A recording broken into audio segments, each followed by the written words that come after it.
Bakit hindi mo sinabi sa akin na kapatid mo pala si Donald, Janine? All this time alam mo and you never told me. Sabi ni Conan na hindi na itago ang inis kay Janine. 3 buwan na rin niyang nakakatrabaho ito. He found her very professional. Maayos ang trabaho nito. Maganda ang kinalabasan ng una nitong ginawa sa reception area ng kanyang opisina. Kung mayroon lang siyang isang napapansin dito, nagbabago na to ng style at sa dalas ng pagkikita nila. Napapansin niya na nagsisimula na itong maging kamukhang kamukha ni Cindy. Hindi niya alam kung sinasadya nito iyon, pero hindi niya kailangang pansinin yun dahil ang importante ay natutuwa siya sa trabahong ipinakikita nito. Pero ngayong alam na niya kung bakit nito pinagpawisan ng malapot nung makita nito ang picture ni Charm sa office niya. It changed everything. Conan, I'm sorry. Namumot lang sabi nito. Alam niyang wala itong maaaring sabihin sa kanya na pwede niyang tanggapin bilang excuse. You know damn well kung ano ang nangyari sa kanila at patanin yung ginawa mo kay Charm. I can't believe you can be this brazen still do these things to her after all these years. At pati ako tuloy nadamay pa. Iiling-iling na sabi niya. Hindi ko naman inilihim sa iyo kung gaano ko kailangan ng trabahong ito. Well, kung naging tapat ka nung una pa, sana hindi ka na nagkakaproblema ng ganito. Conan, since you have started work in this place, tapusin mo na lang ang lahat dahil may kontrakt na ako sa kumpanya ninyo. But from now on, hindi na ako makikipag-usap sa iyo. Pinapunta ko na rito ang sister kong si Cathy. You will deal with her until this place is finished. After that, she will handle the other building dahil ikaw pa rin ang hahawak mo. Napailing na lang siya habang pumapalatak. God, what a mess. Hindi na ba kita makikita? Do you think I'd still have lunch with you after knowing that you have did Charm? Tanong niya. Mabait lang ako dahil kung hindi ko iniisip na I'll be not better than your kind, tinerminate ko na ang serbisyo mo at kumuha na ako ng ibang interior designer sa kumpanya ninyo. Hindi magiging mahirap para sa akin. I love you. What? Kumunot lalo ang noon niya sa sinabi nito. You've made it impossible for me not to fall for you. Namumot lang pagtatapat nito. If you'll just give me a chance, I can be Cindy. I can be Charm. I can be anybody just for you. Nasyak siya sa deklarasyon nito at matagal bago siya nakasagot. You're mistaken if you think I'll grab your offer, Janine. Kahit ilang saglit lang ang ibinigay mo sa akin, Conan, hindi ako hihingi ng buong oras mo. I just want to be with you. Can you hear yourself? Namewang siya. Nagsimula nang uminit ang ulo niya. Hindi niya sukat akalain ng kabaitang ipinapakita ni Rito ay binibigyan pala nito ng ibang kahulugan. Please, Conan, I'm begging you. Get out of my office, Janine. Umalis ka na. Pero sa halip na lumabas, lumapit pa ito sa kanya at humawak sa kanyang dibdib. I love you. Hinawakan niya ang mga kamay nito at pilit na iulak yun. Bago pa ako makagawa ng hakbang na baka mas pagsisihan mo. Please leave. Conan, ano pa ba ang mahihita mo kay Charm? She damaged good. She has nothing more to offer you. Samantalang ako, Conan, I'm yours and hindi na siya nakapagpigil. Itinulak niya ito. At saka nagmamadaling nagtungo sa pinto. Huwag ka nang magpapakita sa akin kailanman. Sabi niya sabay talikod. Narinig niya ang pasigaw na pagtawag nito sa kanya, pero hindi na niya ito pinansin. Parang sasabog ang dibdib niya sa galit dito ng mga sandaling iyon. Kung hindi lang ito babae, baka binugbog na niya ito sa mga sinabi nito tungkol kay Charm. Malas ni Charm na nakarelasyon nito ang isang Donald. Kung pagbabasihan niya ang ginawi ni Jean kanina, hindi siya nagdududa. May tama nga sa utak ang mga ito. Napapailing na umalis siya sa kanyang opisina. Sising-sisiya kung bakit hindi na lang niya sinabi noon kay Charm ang tungkol kay Janine. Well, this is new. Wala ka sa usual bubbly self mo this past few months. Nagtaas kilay na sabi ni Charm ni Shaina habang nagla-lunch sila sa isang restaurant. Tapos na nitong trabahuhin ang libro ng factory niya at niyaya na niya ito na kumain sa labas. Bothered ako, Shaina. Aniyang hindi pa nagpatumpik-tumpik pa. Nagtatrabaho si Janine para kay Conan. Ano? Siyak na bulalas nito. Totoo, tumango siya. Isang linggo na kasi ang hindi kinikibo dahil 3 buwan na palang nagtatrabaho sa kanyang bruhang yun eh. Hindi man niyang niya sinasabi sa akin.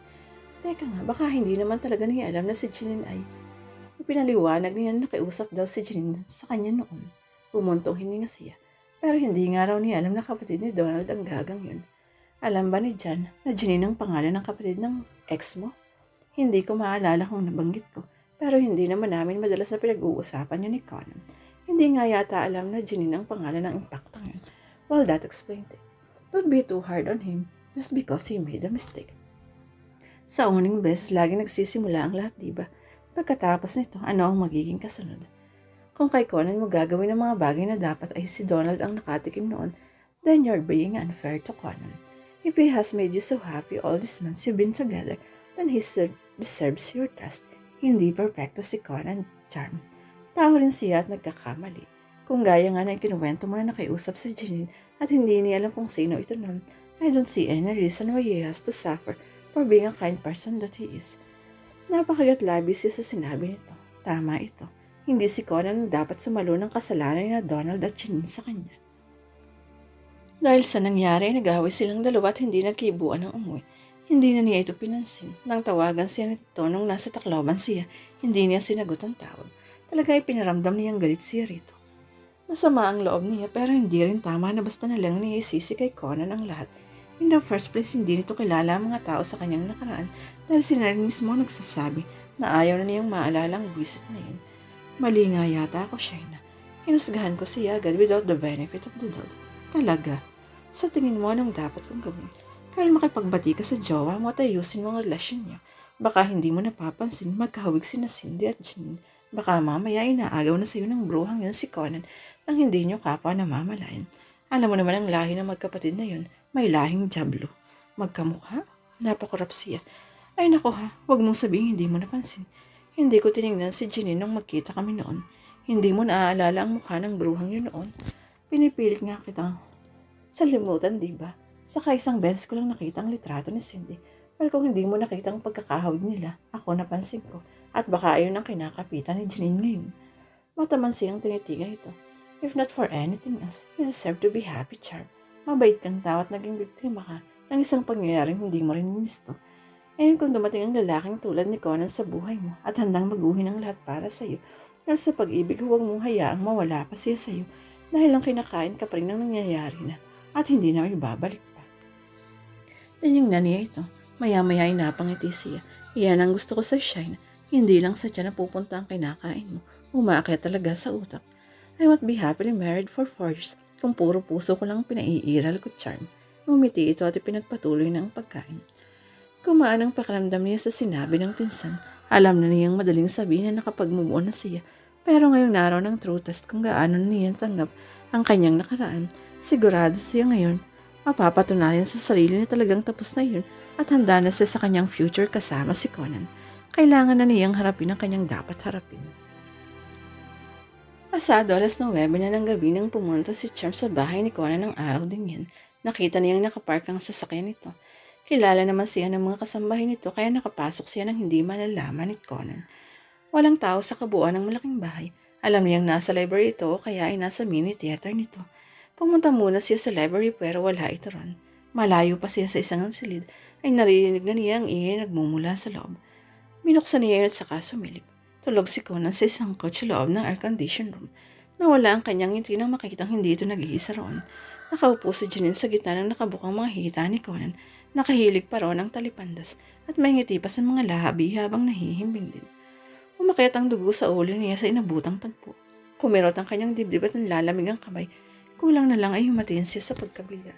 Conan, hindi na nakontrol ang sariling bulalas niya. Sumilakbo ang galit niya sa isiping niloloko siya nito dahil kamukha ni Cindy si Janine. Kung hindi man ito nagugustuhan talaga ang kapatid ni Donald, pero pinapatulan nito ang babae. Isang ibig sabihin yun. Ginagamit ito ni Conan para maalala si Cindy at iyon ang ikinasasakit ng kanyang kalooban. Conan, nilapitan niya ito at niyugyug. Tumilat ito at nagulat nang makita si anong ibig sabihin ito? Bakit naririto ang babae niyan? Hinawakan niya ito ng mahigpit sa braso. Sabay turo kay Jenny nagising na rin pero hindi gumagalaw sa pagkakaupo. Yumakap pa yata ng gustong bruha sa isang hita ng nobel. Noon naman nagbaba ng tingin si Conan at nagulat. Janine, anong ginagawa mo rito? Hindi mo ba naalala? Hindi ba sinabi mong huwag akong umalis? Umaretsyo ng upo si Conan. Naloko-loka ka na ba? Umuwi akong mag-isa, kumain akong mag-isa, at nakatulog akong mag-isa. Paano ka nakapasok dito? Pinapasok mo ako, Conan. Dapat mo na sigurong sabihin kay Charm ang relasyon nating dalawa. Pamingkis na parang ahas sa hita ni Conan si Janine. Hoy, nakataas ang isang kilay na hinarap niya ang babae. Naubos na ang pasensya niya rito. Ilang daang beses na niyang sinabi sa sarili na hindi na siya dapat magalit. Pero ngayon, pagkatapos ng ginawa ni Donald sa kanya, dahil sa mga pagsusumbong ng bruhang ito, ang lakas pa ng loob nito na agawin ito sa kanya si Conan. Kinuwelyohan ito at saka hinatak, sabay iniharap sa nobyo niya. Colin, may relasyon ba kayo ng babaeng ito? Wala, diretsang sagot ni Colin. Ikaw nag-i-illusion ka na may relasyon kayo ng boyfriend ko. Baling niya kay Janine. Mahal niya ako, kamukha ko si Cindy. Nagsalubong ang mga kilay niya at tinignan ito ng matagal. Saka ito pinakawalan.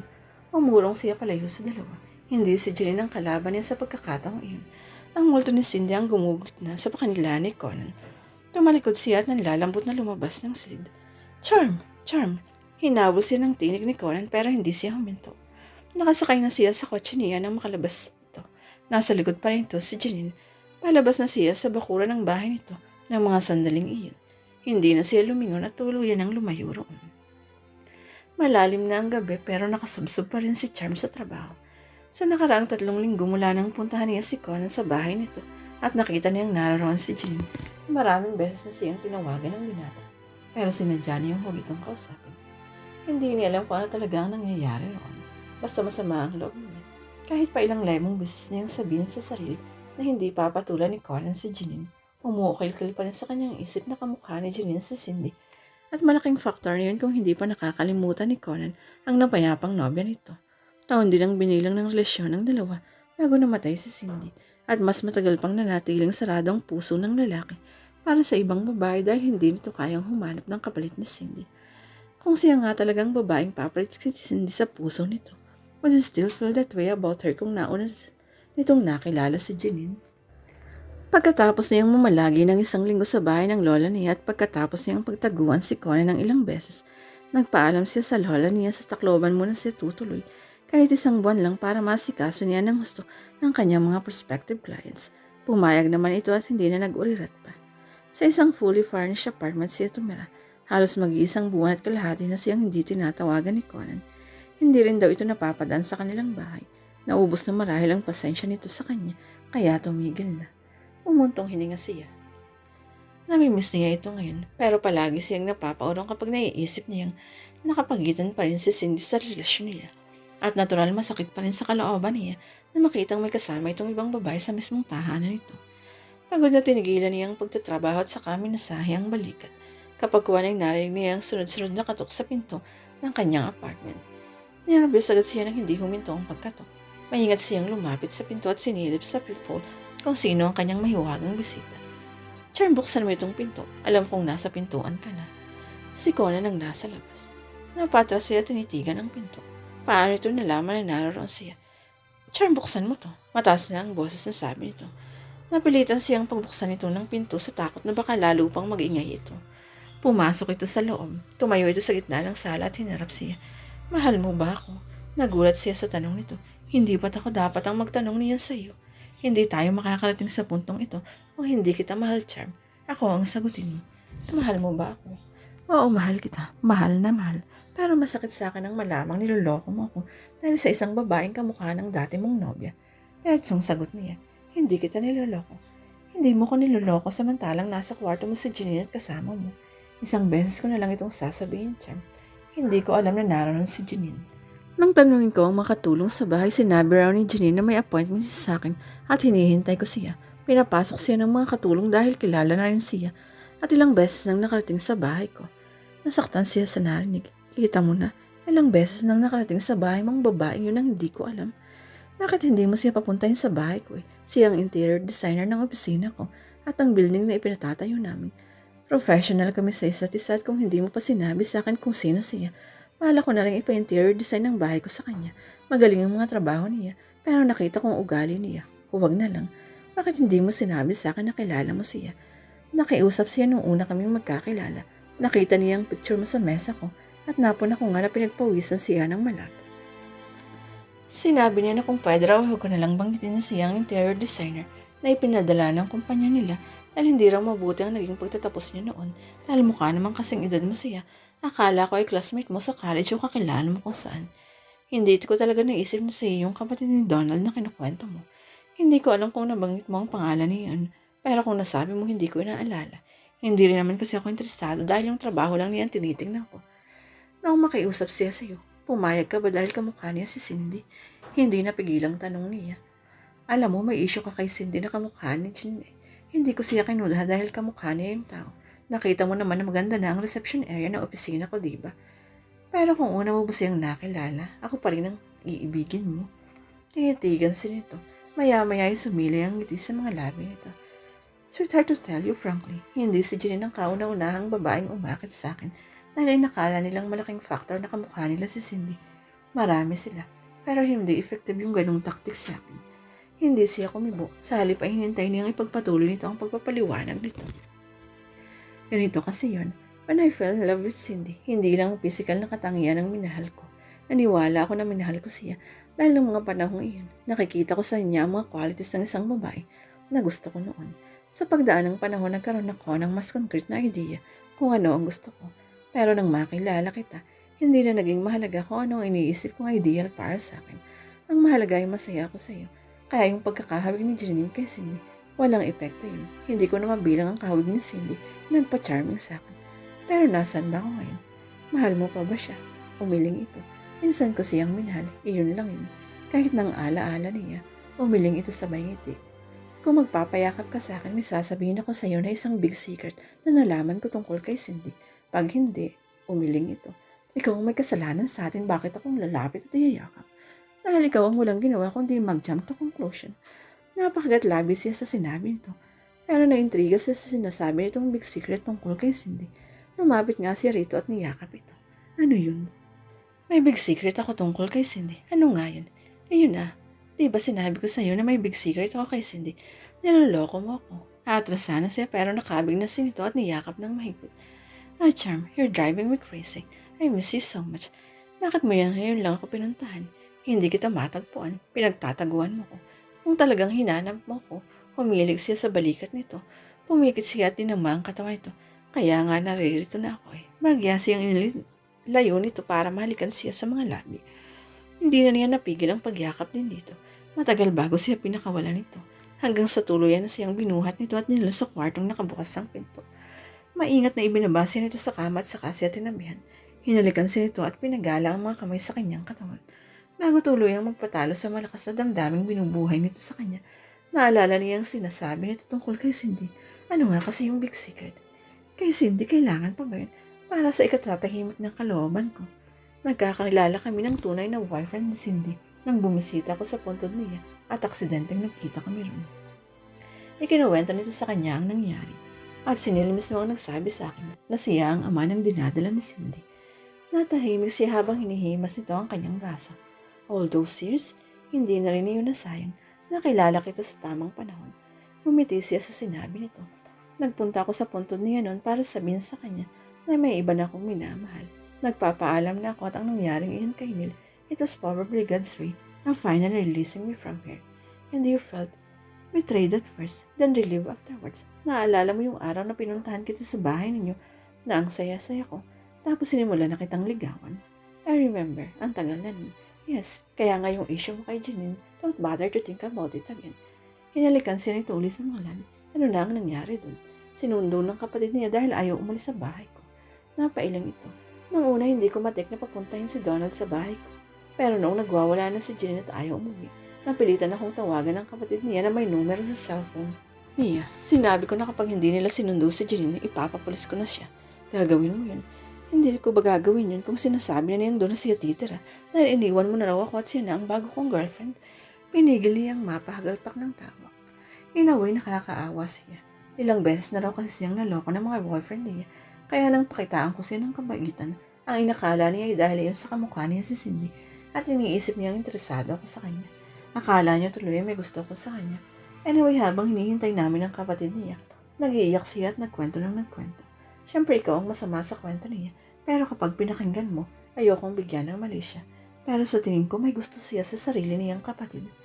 No wonder na nabugbog ka dahil sa kanya. Nabanggit din niya na galit siya dun sa asawa ni Donald. It seems anak ng isang general ang napangasawa ng ex mo at hindi siya makaporma dun sa babae. In fact, si Donald ang sunod-sunuran sa asawa dahil sa takot nila. Doon sa loko sa biyanay niya, umiling ito. Talk about karma. Naisip ko na rin noon na may gusto si Janine kay Donald. Pero sino bang nasa matinong kaisipan na makakapag-isip ng ganun? Yun na nga eh. Anyway, after 2 days, tinawagan ako ni Janine. Balik na uli siya sa kanyang professional attitude. Nagsuri siya sa akin at nakiusap na huwag ko siyang alisin sa project at baka tanggalin siya sa kanyang trabaho. Ayokong maging dahilan para tuloy na siyang maging natkas. Pumayag ako for right now. Ang kapatid ko nang kausap niya tungkol sa mga gagawin sa opisina at sa building. Nagkikita pa kayo. Hindi na, doon sila sa office sa loob ng pagawaan ng parang nag-uusap ni Kate. At kapag nagkita pa rin naman kami, I'm sure hindi na niya uulitin ang ginawa niya. Natahimik siya at pinag-isipan ng mga sinabi nito. Ngayon ikaw naman. Hinalikan uli siya nito. I guess we have a long way to go, Conan. I still have a lot to learn. I know, I will be there with you every step of the way. Will you be that patient? That all depends on you. Mahinang sagot nito. I love you. Tila bumubula ang kanyang kalooban sa nag-uumapaw na emosyong nararamdaman niya para dito. I love you too, very much. I know I feel it. In all honesty, I really do feel it. Kaya huwag mo na uling gagawin, okay? Pakiusap nito. Don't keep me in the dark, and I won't. Never again. Nang halikan na uli siya nito ay tinugunan niya iyon. Tulo na siyang niyakap ito hanggang sa makalagpay ang halik nito mula sa kanyang mga labi pababa. Time stood still for her, and after a long while, nothing mattered except Conan and that special gift they had found each other.